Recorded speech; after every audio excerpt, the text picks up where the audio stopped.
Alright, we're gonna read these two stories. Like I said before, I was gonna do these offline. These will not be part of the stream that I've been doing for this game. This is pretty much recorded. Old Man Duro was known as the best shoemaker in the country. His shoes were light as a feather and tough as steel. They were also expensive. 3 times higher than anything on the market. People who did not know his reputation were so shocked to hear that he charged that. They would say, the old man must be making shoes for his own amusement. Of course, this was not the case. He had become a craftsman's apprentice at a tender age, and whenever he learned one master's skill, he would move on to more talented shoemakers. Before he knew it, he found himself making shoes for the grandchildren of his earliest customers.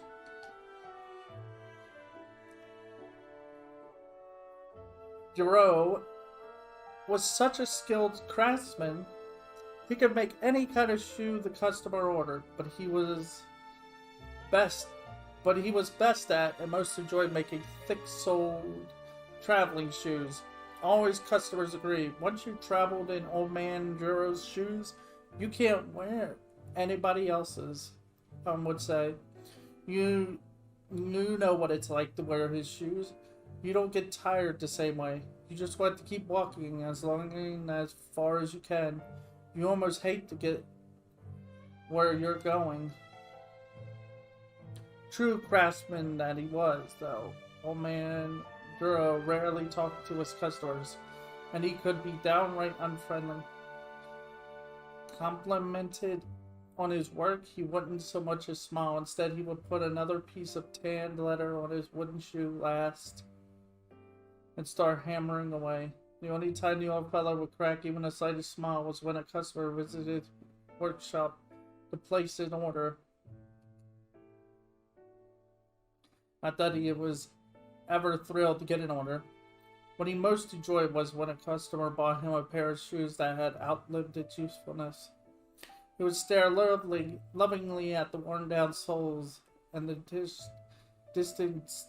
disintegrating uppers, and he would actually talk to them. You've done some good traveling, I see. His regular customers would never dispose of their old shoes themselves, because they knew how much he enjoyed this. Neither would they do anything so foolish as to clean the shoes before handing them over to the old man. He wanted them straight from the road, covered with dirt, oil stained, and stinking of sweat. These fellows are my stand-ins, he would say, choosing an honored place for them in his storehouse. They take my place on the road, you know. And they've done their job. I hate to throw them away just because they're no good anymore. Proud craftsman though he was, Old Man Duro never wore his own shoes. He couldn't have worn them even if he wanted to. His legs were gone from the knees down. Jeez. A terrible illness had attacked his bones when he was very young, and the legs had been amputated to save his life. The old man had lived his long life in a wheelchair. He had never once left his native home village. This is what he meant when he said that his shoes did his traveling for him. Haven't seen you for a while, Old Man says without looking up from his work as Kime steps across the threshold. His back is towards the door. He could tell from the sound of the footsteps when a regular customer has entered his shop. You crossed the desert? The sounds tell him he worn down the shoes there. How worn down the shoes are, and where they've been. Old Man Duro is a craftsman of the first order. Gotta be careful with the sound effects. Though I think we're safe if it's YouTube. YouTube YouTube ain't gonna call me out for having dofting sounds in my videos. At least they haven't yet. It was a terrible trip, Tom says with a grim smile, settling on the chair in the corner of the shop. When old man Jiro is in the final stages of shoe making, nothing can make him stop work. As always, regular customers know, were my shoes any good on this one? They were great. I couldn't have done it with anyone else's. That's good. The old man doesn't sound the least bit pleased, which is to be expected. He is very curt when he is working. If Kaim wants to see the old man smile, he'll have to wait a little longer until he hands Jiro his old shoes during a work break. Here to order new ones? Mm-hmm. Where to this time? Up north, most likely. Ocean, mountains? Probably walking along the shore. Fight? Probably.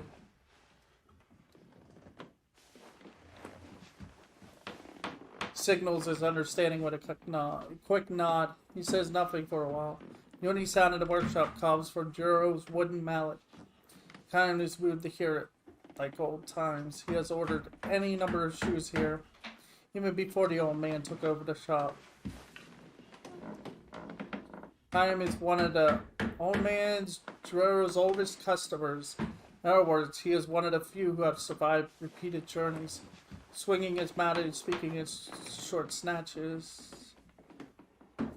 The old man tells Kaim about the deaths of some of his regular customers. Some fell ill and died on the road. Others lost their lives in accidents, and not a few were killed in battle.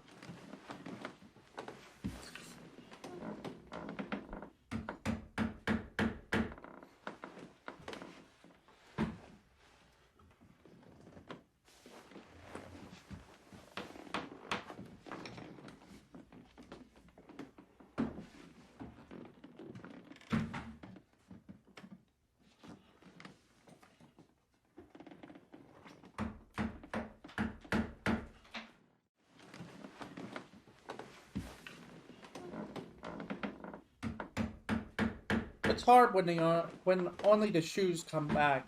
Kaim nods in silence. One young feller died a few weeks ago. He was wearing the first pair of shoes I ever made for him. The soles were hardly worn at all. Tell me about him. You know, you hear it all the time. Leaves his hometown, wants to live someplace exciting. Parents try to stop him, but he goes anyway. I'm surprised he could afford shoes from you. The parents brought him. It's sad, isn't it?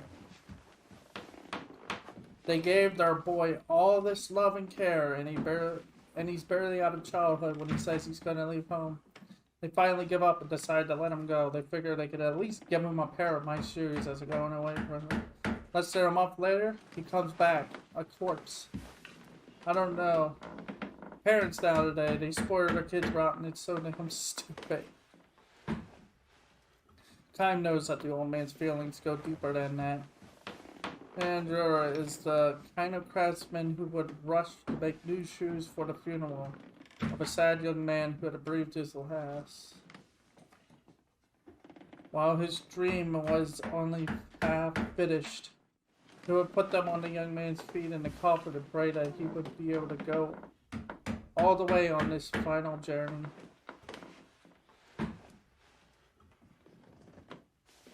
While silent again and wields his mallet, Kaim notices how bent and shriveled the old man has become. He has known him a long time. These days will be ending soon enough. Kaim thinks with an ache in his chest. Old Jiro finally reaches a point in his work where he can turn and face his customer. It's good to have you back, Kaim. His face is covered with wrinkles. Kaim realizes anew how old he has become. Where did you say you were traveling? The desert. Right. I think you told me that before. Time shakes his head. The old man seems to lose his powers of concentration when he isn't working, and his memory is shaky sometimes. Little by little, but unmistakably, old Juru is spending more and more time drifting in the space between dream and reality. People grow old and die. The truth of this all too obvious destiny strikes Kaim with a special force whenever he completes a journey. So you survived this one too, I see.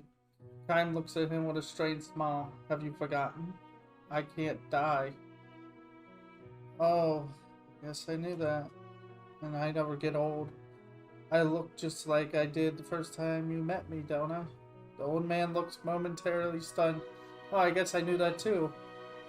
He's nodding uncertainly. Wait, you're saying the old man knows time is immortal? Sure, you were a kid again then. You had just had that sickness and lost your legs and were crying all day long. That's right, I remember. You used to call me Big Brother Kaim and play with my old shoes. Do you remember? So of course, he speaks with certainty now. Either the fog is cleared or the distant memory has come back with special clarity because it comes from so long ago. The souls were down.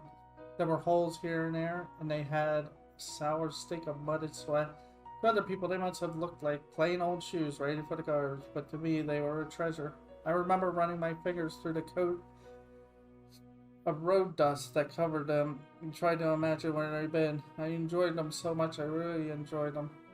Shoes were what got old. Juru started as a shoemaker. It was all thanks to you, Kaim.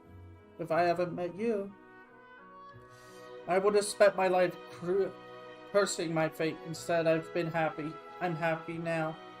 If I can't leave this workshop, my sons can travel for me. I've had a happy life, he pauses. Well, now will you listen to me talking up a storm? Says with an embarrassed smile. Extends a thick hand. Alright now. Give me my sons. He says, and Kaim hands him the worn out shoes he had bought for him. The old man strokes them fondly and says with a sigh, You've been through many a battle. I was a mercenary too for a time. I know that. I can smell the blood. All the shoes that travel with you are like this. Are you angry? Not at all. I'm just glad you came back from this latest trip in one piece. I'll be leaving again as soon as you make me new ones. Another one of those trips to war? Uh-huh. And when the journey ends, you'll leave on another one, probably. How long can you keep it up? The answer is a grim smile. Forever. This is not a word to speak lightly in the presence of someone who has lived what little time he has to the fullest. Oh well, never mind, the old man says, turning his back on Kaim to continue his work. Wait 3 days. You can leave the morning of the 4th. That will be fine. When will we meet next after that? 2 years? Maybe 3? It could be a little longer. Really? Well then, this could be the last pair of shoes I ever make for you. Kaim believes it will be. The old man is not likely to last 3 more years. Kaim fervently wishes it were not so, but wishing by itself can do nothing. Only those who possess eternal light know that this is precisely why the time a person lives is so irreplaceably precious.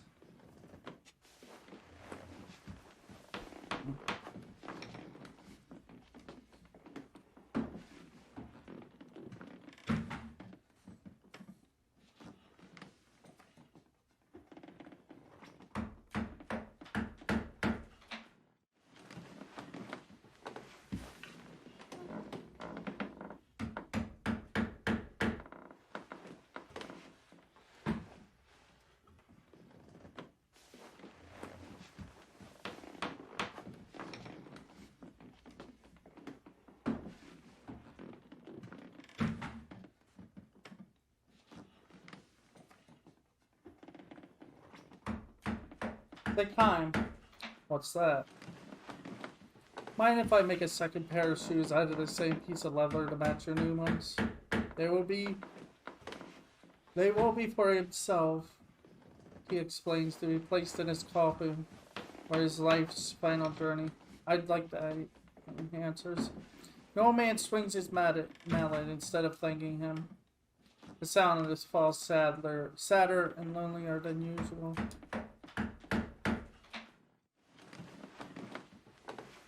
Come to think of it, Kime, be sure to come back to this town even after I'm dead. Offer up your old shoes at my grave. I will. I'd like to say I'll be going to heaven a step ahead of you and waiting for you there, but in your case it doesn't work. No, unfortunately. What's it like? An endless journey? An endless journey. Happy? Unhappy? Probably unhappy, he replies, but his voice is drowned out. And the amazing sound of Joe's mallet until it's lost even into his own ears.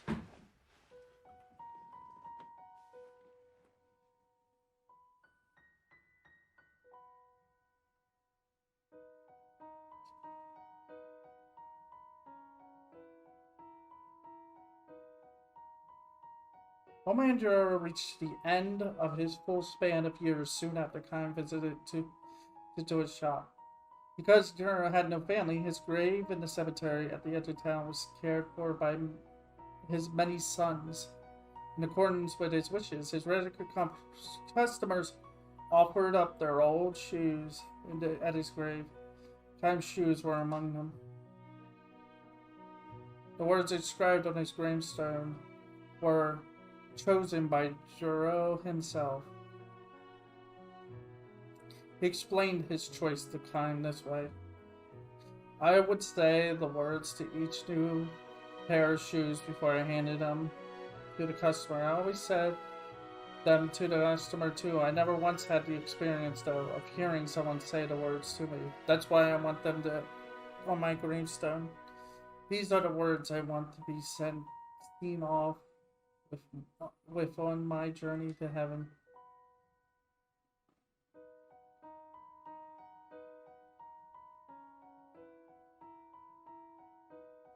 Several decades flow by. Not only old man Juro, but all the customers who knew him have long since departed the world. The only one who still comes to pay his respects is Kime. He no longer wears shoes that were crafted by the old man. Like the life of man, the life of a pair of shoes cannot be eternal. Still, Kime comes to the town at the beginning of every journey, touching his forehead to the ground at the old man's grave. The gravestone is covered in moss, but the words engraved on it, strangely enough, still clearly illegible. May your journey be a good one. These were the words the old man always spoke. Coming from his mouth, they could be brusque, but they were always charged with feeling.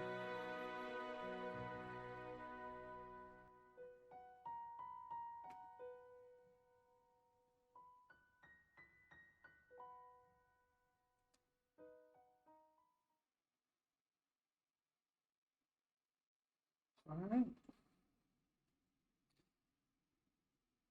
That's that one.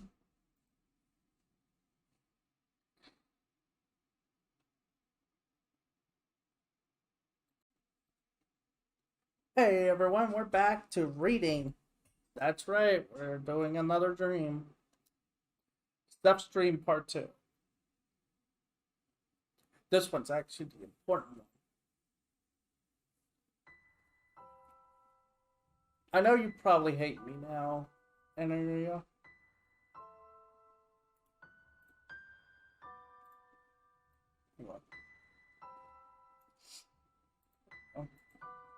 Or perhaps, as the descendant of the noble white-winged clan, you harbor no such vulgar emotions as hatred.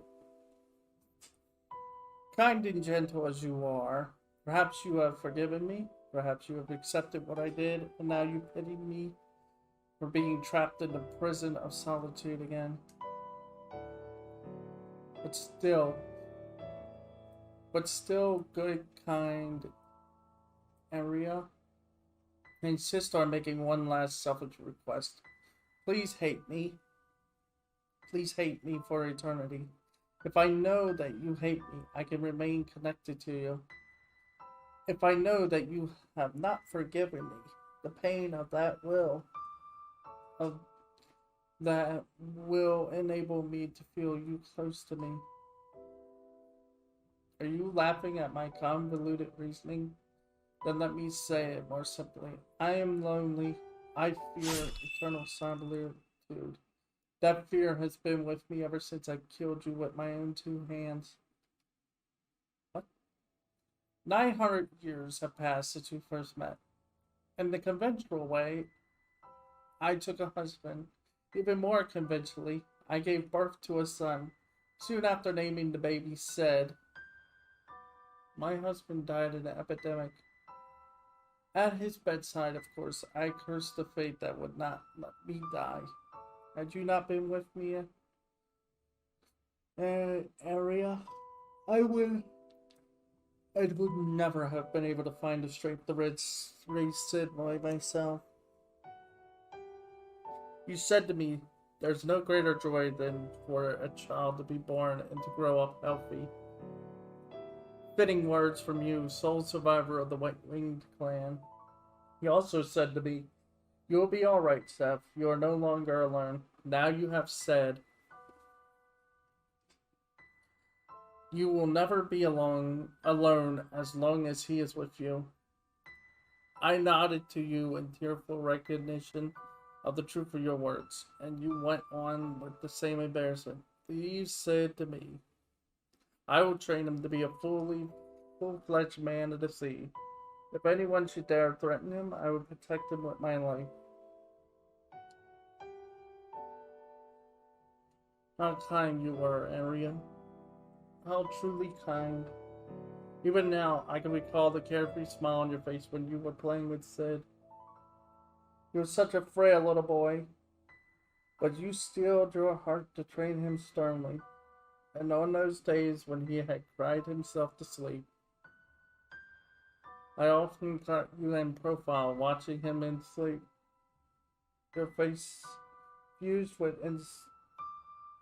ineffable gentleness. How glad I am, Andrea, that fate brought us together. In my long, endlessly long life, I can declare without hesitation that you were my finest companion. So why did the events play out the way they did? To this day, I have no idea why. Did you? Did you know why those things were happening to you? This is what I would like to know. All the more so because I can no longer learn the answer. I desperately want to know it.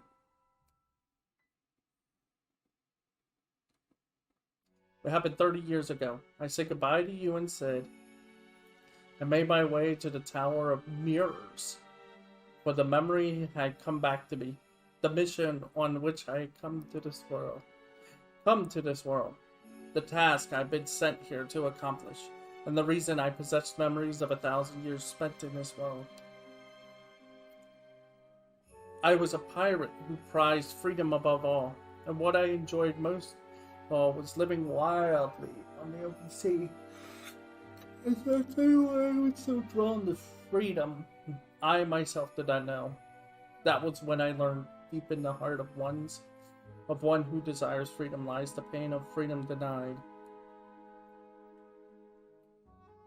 It was you, Ariana, who first taught me the expression, prison of solitude. And it was true, I was trapped in a prison of solitude. Not simply, however, because I was confined in a cave on a desert island. For me, being in this world, it was itself a prison of solitude. When I came to realize this, I headed for the Towers of Mirrors. In order to return to the world I had come from, nourished by my 1,000 years of memories of having lived in this world. I would return to the world where I belonged. In the Tower of Mirrors, he was waiting. Gongora, the man with whom I was supposed to return to my original world. I had no way of knowing, however, that this was a trap that Gongora had set for me. I can never forget how he stood there, red-legged and defiant before the Tower of Mirrors, laughing that arrogant laugh of his.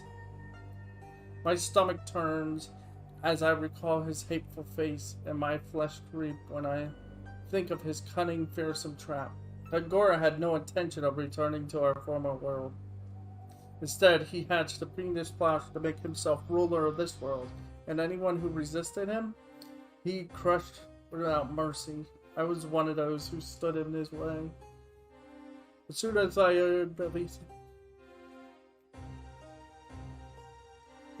learned of his evil design, I flew back to my pirate ship.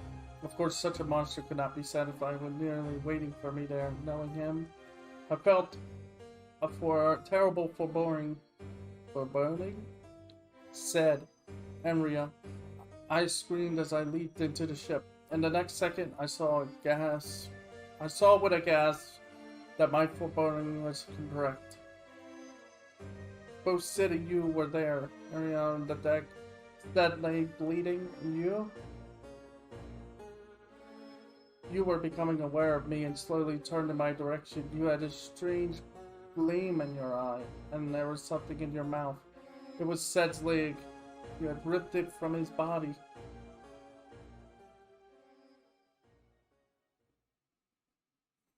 All sound faded. Sed lay there in a sea of blood, and his leg torn off, trying to cry out to me. I couldn't hear a thing. I could read in his sorrowful eyes, however, his plea, don't blame Enria. It's not his fault. I'm sure I must have said something. What happened, or perhaps happened, or calm down, Enria, or be strong. But then again, I may have simply screamed too rattled to produce coherent words. As I could now hear my own voice, you were glaring at me. Your eyes shone horribly. You were no longer the Enria I knew. You had been possessed by some holy other being. Why? You spit out Sid's leg and let it drop onto the deck. And then you came after me. Sid's voice broke the silence when he shouted, "Stop." Was he screaming at you, Enria? Or to me to stop? The whole scene became enveloped in a white light. When I regained consciousness, I was laying on the deck. I opened my eyes and raised myself. I realized my sword was gone. I had only an empty scallop at my waist. I looked around with a shock, and there you were, laying on your back. My sword had been plunged into your chest. You stood there, grave marker. I screamed and ran over to you. I started shaking you, but your eyes were shut tight, and there was no sign they were ever open again. I shouted at you to wake up, to come back to me. Then I shouted to Sid, "Hurry, Sid, come here, Ariana is." But there was no reply from Sid. Having lost so much blood, he was unconscious. If only you had been nearly unconscious, Enria. If only you had been badly wounded but alive. If only you could have started breathing again. But my sword had done its job to horrifying perfection. It had pierced your chest exactly where it needed to in order to take your life. I stared at your corpse incomprehensibly. Lone survivor of the proud White Wing clan, please tell me. Please tell me what happened. What on who killed you? I sensed someone approach you from behind. I turned. Gongora staring at me, expressionless. You killed him, he said softly, his voice devoid of emotion. I shook my head when she no. My voice was hoarse, trembling. Gongora went on, as if slowly pressing his words into my ear. It was you killed him. Never do such a thing. The trembling of my voice spread to my entire body to think that I might have killed you. Emria, my own hands, that could never be. This was what I wanted to believe, but the reality before me was shattering such a head back in his laughter, but all but proclaiming his victory over me. What you have done, killed the one you most loved. You are on your way back to the prison of solitude. And he laughed aloud, and he was still laughing as he left the deck. This man who, knowing I could never die, set a trap for me that was crueler than death itself. I collapsed where I stood. At the sky, I felt the tears burn on my face, tears of blood.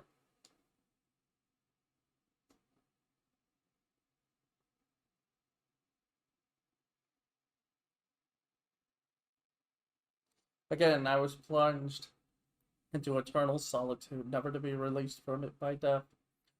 Gungora succeeded in locking my heart in darkness again, sealing it in my memories with it. I wept uncontrollably. I screamed to rip my throat to shreds. If my heart, my mind, and soul were something lodged inside my chest, I would have torn it out. Help me, Andrea. Help me.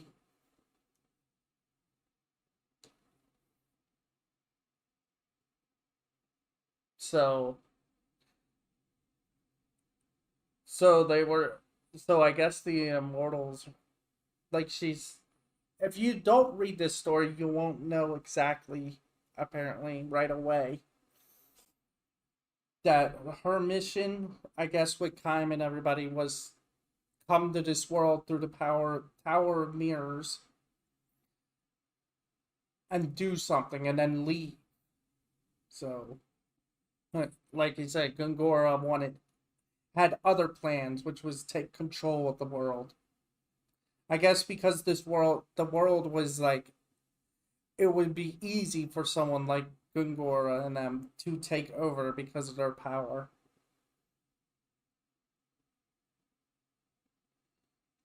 And he would essentially rule forever. But now it's like, it makes me wonder though, what was the original mission that they were supposed to do?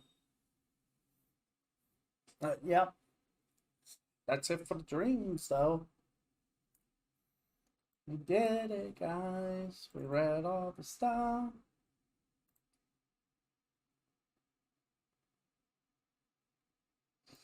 Well, so now what?